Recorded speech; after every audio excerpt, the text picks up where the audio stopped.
Glenn, before we get to our friend Andy McCarthy, some comments that Attorney General Bill Barr made on a conference call the president did with the 50 governors yesterday morning. It's important to listen to what the Attorney General said about the approach that should be taken from a DOJ perspective and the help that DOJ can provide per the recommended approach. Some of the common dimensions are we have the normal protesters, you have opportunistic people like looters, but in many places, if not most places, you have this ingredient of extremist, anarchist types, agitators who are driving the violence. Law enforcement response is not going to work unless we dominate the streets, as the president said. We have to control the streets. If we treat these as demonstrations, the police are pinned back, guarding places, and don't have the dynamic ability to go out and arrest the troublemakers. They're just standing in a line watching the events. Then when they disperse the crowds go running off in different directions and create havoc, going looting and other things. We have to control the crowds and not react to what's happening on the street. And that requires a strong presence. In many places, we think it will require the National Guard, but we need to have people in control of the streets so we can go out and work with law enforcement, state and local law enforcement, to identify these people in the crowds, isolate them, and pull them out and prosecute them. And get contact spreaders to find people breaking the law in a crowd and isolate them and arrest them. It's an interesting metaphor. Yeah. For more on this, we're pleased to be joined by Andy McCarthy, former Chief Assistant U.S. Attorney for the Southern District of Manhattan, contributing editor at National Review and author of the bestseller Ball of Collusion, The Plot to Rig an Election and Destroy a Presidency. Andy, thanks for joining us. Appreciate it. Dan and Amy, good morning. Morning. So your reaction to what Attorney General Barr had to say? Well, he's right, but it reminds me, this is, it seems because of this situation that we're dealing with like this feels new because this kind of chaos happily is something we haven't had to deal much with. And I mean, I grew up in the Bronx in the 60s and 70s, which was pretty bad back then, but we've had a real renaissance of law and order for about a generation. So this is in the living memory of a lot of people. This is a first, what we're seeing now. But it does seem to me that we dealt with this kind of weighing a lot in the onslaught of jihadist violence in the 90s into the 9/11 attacks and beyond, because what we're always sort of wrestling with is, are we in a state of peace or a state of war? We called the terrorism response the war on terror, but it really was not a wartime response. The country was not invested in it as if it were a real war like the Second World War, say.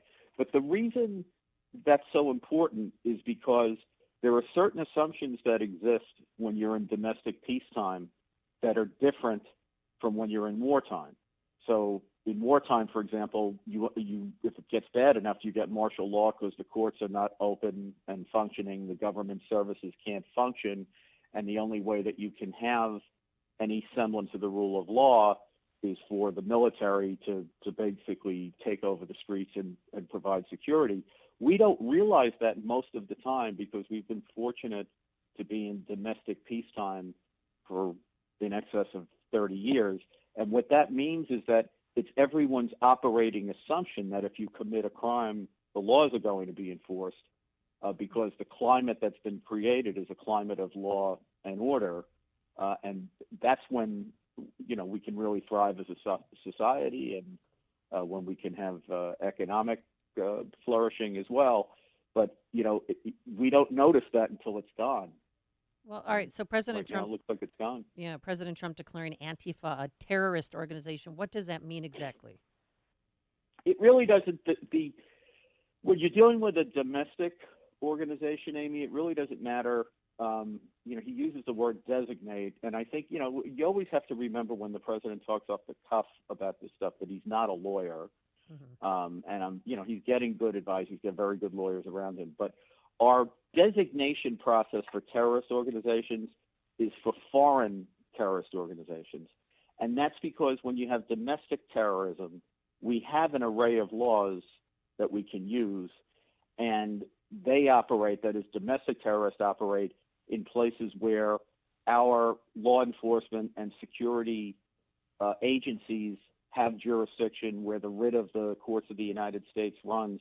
So there's no need to do a formal designation, whereas our law provides that for foreign terrorist organizations because we otherwise don't have the same kind of jurisdiction. So what Congress has tried to do is make it easier to do things like stop alien terrorists from entering the country, to make it easier for them to be removable, to keep people out if they trained overseas, that sort of stuff, to be able to freeze assets and seize assets.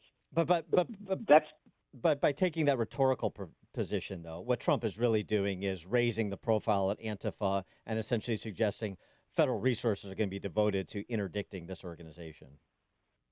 Yeah, I think that's right. I mean, you have to make a threshold decision of how you're going to treat something before you address it, right? So, if you decided that, let's say you had a big mafia organized crime family that committed an array of different crimes, if you said, we're just going to treat this as gambling, then you'd be missing a lot, right?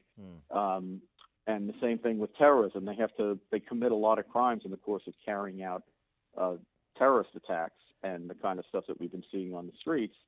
I think you have to upfront say this is terrorism and take it head on as terrorism and treat it that way and regard them that way. And that's much more important than saying you're going to designate them. I pointed out that when we prosecuted the blind sheikh in the early 90s after the bombing of the World Trade Center, and they plotted to bomb other stuff in New York, the designation process didn't even exist yet. That happened later in the 90s, and it didn't affect us a whit. We were able to do everything we needed to do, including regard them as terrorists and charge them under American law, where we were able to write indictments. We charged them with a crime that prohibits conspiracies to levy war against the United States, and we were able to frame it as a terrorist war on America. So there's plenty of law that we have already to deal with this, but you're right, the resolve to deal with it this way and the decision to deal with them as terrorists has to be made up front. And it also says that, and he was explicit about this, and so was Barr, the organizers, that says we're going to work up from the street level thugs providing supplies of rocks and bottles of human waste and whatnot.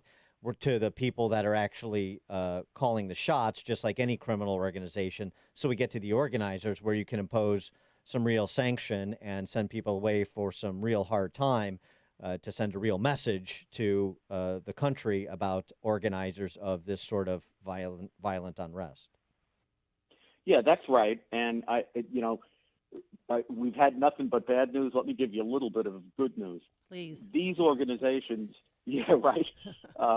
These organizations don't have the regiment of the military, and they don't have the discipline of an organized crime family, where the highest leaders are very, very insulated, and it's hard to get at them. Right. This is not that.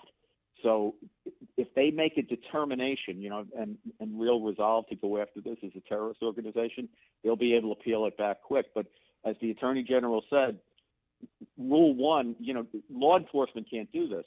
Rule 1 is you have to get control of the streets and reimpose law and order again, because otherwise the police are pinned back on their heels. Law enforcement can't impose order on the street if it's been lost.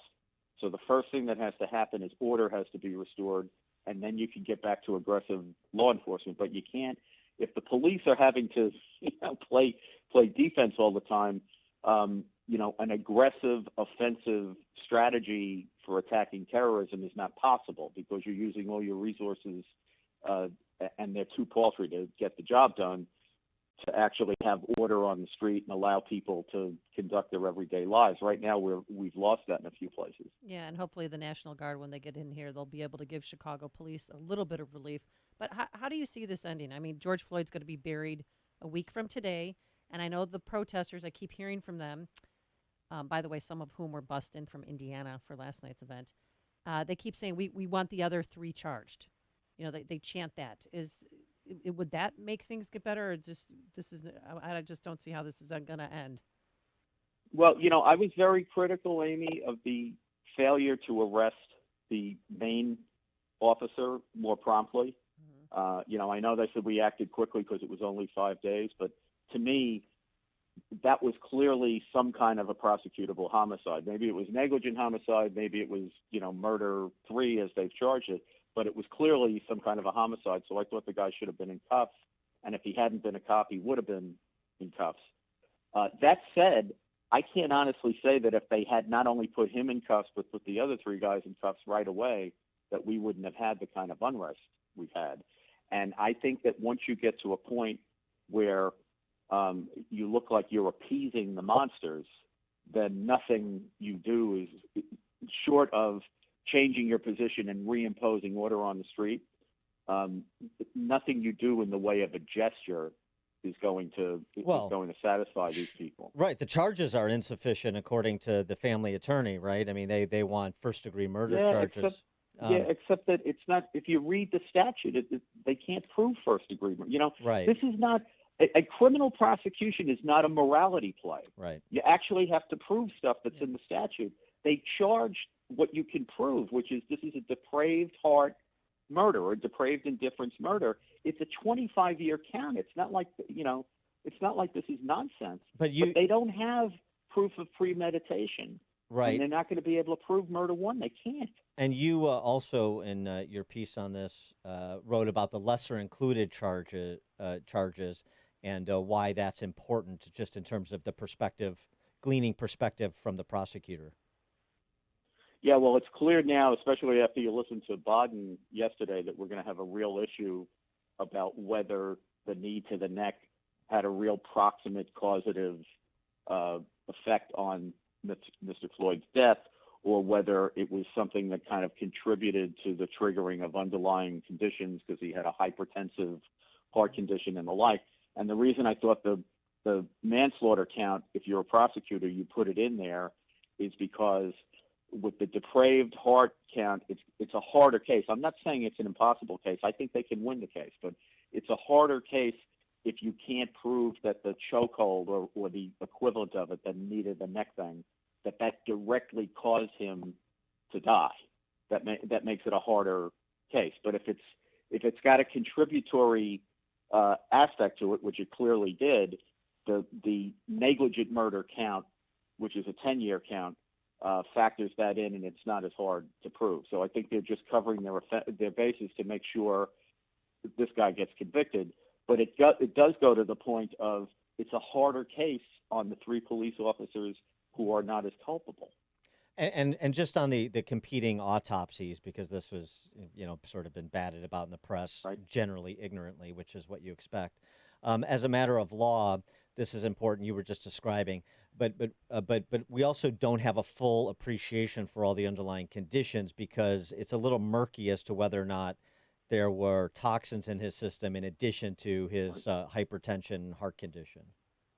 Yep, yeah, and all of that is going to play itself out in the trial. We sometimes, because a complaint filed by the police, which is descriptive, as this one is a public document, we kind of give it an authority that it maybe doesn't rate. The fact of the matter is, an indictment or a complaint is just an accusation, and they have to go into court and prove it. And it looks like there's going to be multiple theories of how this guy, how death took place here. I don't think any of them read down to the benefit of Chauvin, the guy, the officer, cop, former officer, right, who's charged. On any interpretation of the physical evidence or the forensic evidence I've heard so far, he's guilty. Mm-hmm. Question is he guilty of depraved heart, or is he guilty of the misdemeanor? But it's not. I shouldn't say misdemeanor. It's not a misdemeanor. Is he guilty of the manslaughter homicide count rather than the murder homicide count.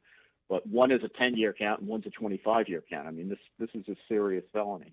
But before I let you go, I wanted to get your constitutional interpretation of what the president said last night. He has the power to scramble the U.S. military under the 1807 Insurrection Act, it would appear, but would it be judicious at this point to do so? With the National Guard just sort of being deployed in so many places at present. Yeah, it's a big country, and conditions are different in different places and in different hotspots. The Constitution gives him not only the authority but the obligation to guarantee the states protection from insurrection, and the Insurrection Act gives him very broad authority legally to call in the National Guard and dispatch the military to the extent it's necessary to restore order on the street. That said, as a practical matter, it's very important that the federal and state authorities work cooperatively with each other. And what I thought was really disturbing yesterday is that they seem to be preparing the ground to blame each other politically for failure. And the message that conveys to the streets is that there's no order on the street. So it would be much better if they seemed, and the reality was that they were working cooperatively. Being at loggerheads is really bad right now. Great. I'm going to cut this little clip and send it to my home state governor, J.B. Pritzker, so he gets a little bit of a tutorial on the law as well as the law enforcement. He is Andy McCarthy, former chief assistant U.S. attorney and contributing editor to National Review, author of the bestseller, Ball of Collusion, The Plot to Rig an Election and Destroy a Presidency. Andy, always a pleasure. Thank you. Nice to talk to you. Have a good day. Thanks. And he joined us on our turnkey.pro